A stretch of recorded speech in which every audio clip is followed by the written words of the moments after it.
Research में हम बात करेंगे मीराबाई की, जिन्हें आमतौर पर श्री कृष्ण की भक्ति का दृढ़ स्तंभ भी माना जाता रहा है। परंतु मीरा ने राजसी परिवार से होने के बावजूद समाज में व्याप्त विषमताओं का तिरस्कार करके एक निम्न जाति के संत रविदास जी को अपना गुरु बनाया। रोचक तथ्य यह भी है कि संत रविदास जी श्री कृष्ण जी की भक्ति नहीं करते थे, फिर मीराबाई ने उन्हें ही अपना गुरु आखिर क्यों चुना? आज तक आपने मीराबाई के बारे में सिर्फ इतना ही जाना है कि उन्होंने श्री कृष्ण की भक्ति की थी और अंत में वह श्री कृष्ण जी की मूर्ति में समा गई थी। लेकिन आज के स्पिरिचुअल रिसर्च में हम इन्हीं तथ्यों का विश्लेषण करेंगे। मीराबाई का जन्म एक राजपूत जाति में हुआ था और मीरा बचपन से ही धार्मिक विचार वाली थी और मंदिर में जाकर श्री कृष्ण जी की भक्ति करती थी। फिर मीराबाई का विवाह राजा से हो गया। राजा भी धार्मिक विचार वाले थे, तो उन्होंने मीराबाई को कभी भी मंदिर जाने से नहीं रोका, अपितु लोक चर्चा से बचने के लिए मीरा के साथ 3-4 नौकरानी भेजने लगे। कुछ वर्ष पश्चात मीरा के पति की मृत्यु हो गई और देवर राजगद्दी पर बैठ गया। उसने कुल के लोगों के कहने पर मीरा को मंदिर में जाने से मना किया, परंतु मीराबाई नहीं मानी, जिस कारण से राजा ने मीरा को मारने का षड्यंत्र रचा। राजा ने एक सपेरे वाले से कहा कि ऐसा सर्प लाकर दे कि डिब्बे को खोलते ही खोलने वाले को डंक मारे और व्यक्ति मर जाए। ऐसा ही किया गया। राजा ने अपने बेटे का जन्मदिन मनाया, जिसमें रिश्तेदार व अन्य गणमान्य व्यक्तियों को आमंत्रित किया गया। नौकरानी से कहकर एक आभूषण वाले डिब्बे में सर्प को रखकर मीराबाई को भिजवा दिया और आदेश दिया कि मीरा को कहना कि यह बेशकीमती हार गले में पहन ले, नहीं तो रिश्तेदार कहेंगे कि भाभी को अच्छी तरह नहीं रखता। मीरा के लिए तो वह हार मिट्टी के बराबर था, लेकिन मीरा ने सोचा कि यदि मैं हार नहीं पहनूंगी तो व्यर्थ का झगड़ा होगा। यह सोचकर नौकरानी के सामने ही उस डिब्बे को खोला और उसमें से हीरे मोतियों का बना हुआ वास्तविक हार निकला। राजा का उद्देश्य था कि आज सर्प डंक से मीरा की मृत्यु हो जाएगी तो सबको विश्वास हो जाएगा कि राजा का कोई हाथ नहीं है, लेकिन राजा की यह योजना विफल रही। फिर राजा ने सोचा कि अब की बार मीरा को विष मैं पिलाऊंगा, अपने सामने, नहीं पिएगी तो सिर काट दूंगा, और एक सपेरे से कहा कि ऐसा भयंकर विष ला दे कि जिसे जीभ पर रखते ही व्यक्ति मर जाए। उसने राजा को वैसा ही विष ला कर दे दिया। राजा ने मीरा से कहा कि यह विष पी ले, अन्यथा तेरी गर्दन काट दी जाएगी। मीरा ने सोचा कि गर्दन काटने में तो पीड़ा होगी, विष ही पी लेती हो। मीरा ने विष का प्याला परमात्मा को याद करके पी लिया और मीराबाई को कुछ भी नहीं हुआ। राजा ने उस सपेरे वाले को वापस बुलाया और कहा कि नकली विष लाया है। सपेरे वाले ने कहा कि वह प्याला कहाँ है और राजा के सामने ही उसी प्याले में दूध डालकर एक कुत्ते को पिलाया, तो कुत्ता दूसरी बार जीभ भी नहीं लगा पाया था, वहीं मर गया था। फिर राजा ने देख लिया कि यह किसी भी तरह मरने वाली नहीं है, तो उसको मंदिर में जाने से भी नहीं रोका। जिन श्री कृष्ण जी के मंदिर में मीराबाई पूजा करने जाती थी, उसी मार्ग में एक छोटा सा बगीचा था और उसी बगीचे में परमेश्वर कबीर जी तथा संत रविदास जी सत्संग कर रहे थे। मीराबाई ने देखा कि यहाँ पर परमात्मा की चर्चा या कथा चल रही है। कुछ देर सुनकर चलते हैं। परमेश्वर कबीर जी ने संक्षिप्त में सृष्टि रचना का ज्ञान सुनाया और कहा कि श्री कृष्ण जी यानी कि श्री विष्णु जी से भी ऊपर अन्य सर्वशक्तिमान परमात्मा है। अगर जन्म और मरण समाप्त नहीं होता तो भक्ति करना और न करना समान ही है। जन्म और मरण तो श्री कृष्ण जी का भी समाप्त नहीं हुआ, उनके पुजारियों का भला कैसे होगा? परमेश्वर कबीर जी के मुख कमल से यह वचन सुनकर परमात्मा के लिए भटक रही आत्मा को नई रोशनी से मिली। सत्संग के उपरांत मीराबाई ने प्रश्न किया कि हे महात्मा जी, आपकी आज्ञा हो तो शंका का समाधान करवाऊं? परमेश्वर कबीर जी ने कहा कि प्रश्न करो बहन जी। मीराबाई ने कहा कि आज तक मैंने किसी से नहीं सुना कि श्री कृष्ण जी से भी ऊपर कोई परमात्मा है। आज आपके मुख से सुनकर मैं दो राहे पर खड़ी हो गई हूँ। मैं मानती हूँ कि संत झूठ नहीं बोलते। परमेश्वर कबीर जी ने कहा कि आपके धार्मिक ज्ञानी गुरुओं का दोष है, जिन्हें स्वयं ज्ञान नहीं था कि आपके सदग्रंथ क्या ज्ञान देते हैं। श्रीमद् देवी भागवत पुराण के 3 स्कंद में श्री विष्णु जी स्वयं स्वीकार करते हैं कि मैं विष्णु, ब्रह्मा तथा शंकर नाशवान है। हमारा आविर्भाव यानी कि जन्म और तिरोभाव यानी कि मृत्यु होती रहती है। हम अविनाशी नहीं है।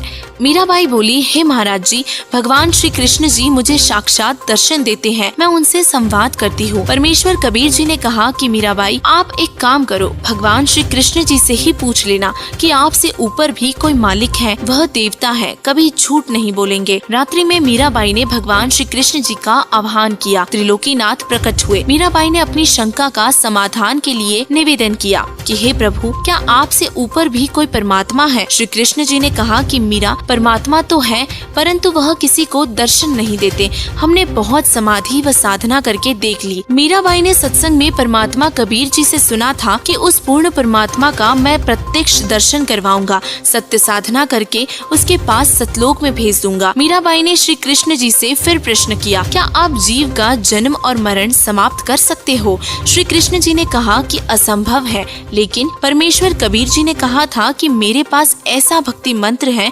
जिससे जन्म और मरण सदा के लिए समाप्त हो जाते हैं, वह परम धाम प्राप्त होता है। मीराबाई ने कहा कि हे भगवान श्री कृष्ण जी, संत जी कह रहे थे कि मैं जन्म और मरण समाप्त कर देता हूँ, अब मैं क्या करूँ? मुझे तो पूर्ण मोक्ष की चाह है। श्री कृष्ण जी बोले कि मीराबाई, आप उस संत की शरण ग्रहण करके अपना कल्याण कराओ।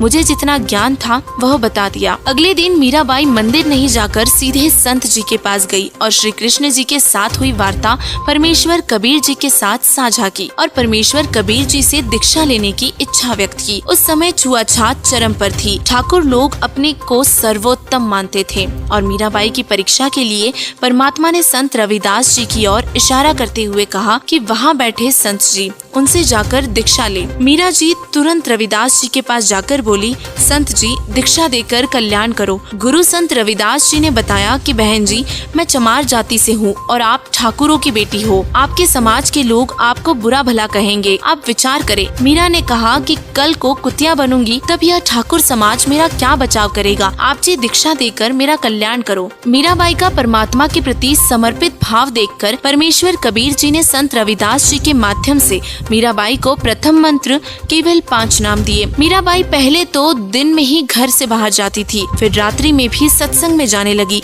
क्योंकि सत्संग दिन में कम और रात्रि में अधिक होता था। और यह सब देखकर राणा और जल भुन गया और मीरा को समझाने के लिए उनकी माता जी को बुलाया, लेकिन मीराबाई ने तब भी सत्संग में जाना बंद नहीं किया। कुछ वर्षों के बाद अपने देवर के अत्याचारों से परेशान होकर मीराबाई घर त्याग कर वृंदावन में चली गई। वहाँ कबीर परमात्मा जी एक साधु के वेश में गए। ज्ञान चर्चा हुई, तब मीराबाई को ज्ञान हुआ कि अभी आगे की पढ़ाई शेष है, यानी कि केवल प्रथम मंत्र के जाप से मोक्ष नहीं होगा। कबीर परमात्मा ने मीराबाई को सतनाम की दीक्षा दी और मीराबाई को वही रूप दिखाया जिस रूप में संत रविदास जी के साथ सत्संग में मिले थे। मीराबाई जब घर त्याग कर चली गई तो उस क्षेत्र में अकाल मृत्यु, काल की मार शुरू हो गई। ज्योतिषियों ने बताया कि आपकी नगरी से संत रुष्ट होकर गया है, जिस कारण से यह उपद्रव हो रहा है। समाधान बताया कि संत जीवित मिल जाए तो वापस मनाकर प्रसन्न करके लाया जाए तो आशीर्वाद देकर सब ठीक कर सकता है। राणा को पता चला कि मीरा संत थी। मीरा को लाने के लिए मीरा के 2 सिपाही, जो कि मीरा के साथ छाया की तरह रहते थे, दोनों मीराबाई की खोज में निकले।